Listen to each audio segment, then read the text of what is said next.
Everyone, তো নিয়ে চলে এসেছি রথযাত্রার একটা নতুন ব্লগ। আর এখানে দেখো আমার মা রথ সাজাচ্ছে আর আমিও এখানে রেডি হয়ে গেছি। আমাদের সাথে যারা যারা যাবে সবাইকে আমি এভাবে তিলক পরিয়ে দেবো, কারণ আমার এটা পড়তে খুবই ভালো লাগে।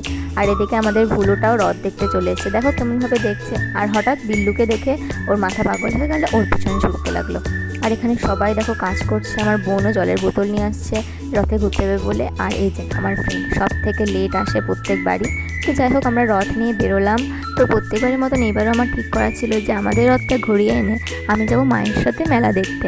তো সেই অনুযায়ী আমরা রথ বার করলাম, এবং বার করার সময় আমাদের চোখে পড়লো যে মায়াতলার রথটাও এখনই বার করছে, তো সেটাও দেখে নিলাম। তারপরে আমি চলে গেলাম মেলাতে মায়ের সাথে ঘুরতে, তারপর আমার ফেভারিট গোপীতেশ্বরে। তারপরে তো মা আমার জন্য নিয়ে এলো প্রসাদ, আর তারপরে আমি খেয়ে নিলাম একটু আইসক্রিম। আর ঠিক গঙ্গা আরতি দেখতে যাওয়ার মতন এখানেও আমার মা আমাকে হাত টেনে টেনে মেলা থেকে বার করে বাড়ি নিয়ে যাচ্ছে। জানি না কেন সবাই ভাবে যে আমি ভিড়ে একা একা যেতেই পারবো না, কেন।